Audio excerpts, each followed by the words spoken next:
Mbica ĩno ya video iria ironania mutumia akigucanirio na kuhurwo ni arume itigite Akenya na kimako na ciuria nyingi.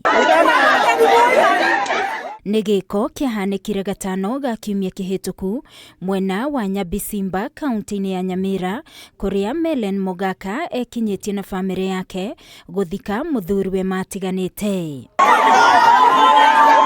Kurerikana Mellen atharikirwo thutha wake kung'athiria imwe ya mitaratara ya mathiko ma ruriri rwa githii thutha wake kurega guikia tĩri ta njĩra ya kuonania niathika muthuriwe. Gukinyaniria na riu andu atatu nio maikĩtio ngono na ni makinyirio igoti-ini ria Nyamira no mwena wa thitango wahoya kuheo thiku 7 niguo kurikiriria uthuthuria guku ekuirwa ya magithie na mbere na kuhingirwo. I direct that the respondents be held in custody for 7 days. Should the IO require more time, you are at liberty to make that application before the guilty court on 1st of April 2025. Naomba wale wenye hata wanaona hiyo clip ama hiyo video wanaweza saidia maafisa wa polisi ili waweze kushika wale watu ambao walifanya hiyo maovu. Lakini kwa familia sisi tumekuwa na nafasi ya kuona wale walishikwa.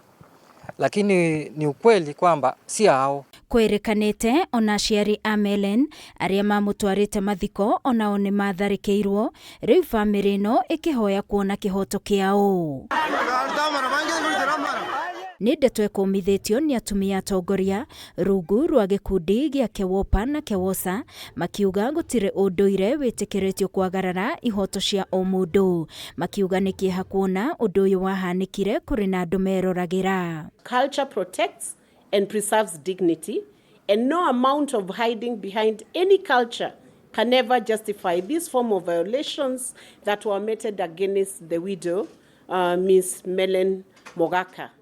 It's a big shame, very big shame to all those criminals who did these abhorrent acts.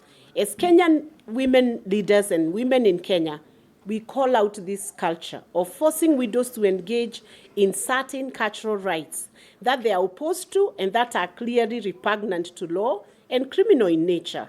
And they're also repugnant to any form of morality and completely unconstitutional and unlawful. Gukiri uguo ni moretie honge cia ugitiri gutigirira ni matacukirie makinya ma kiwatho aria matabanirie giiko giki niguo undu ta uyu ndukanecokere ringi ukigiritanio na unduire.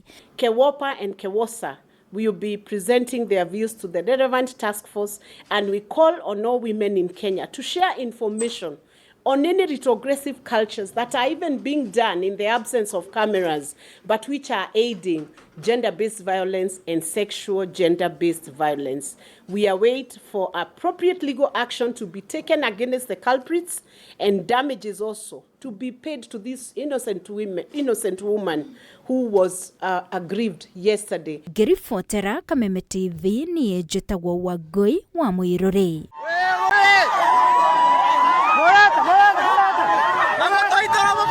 Come on,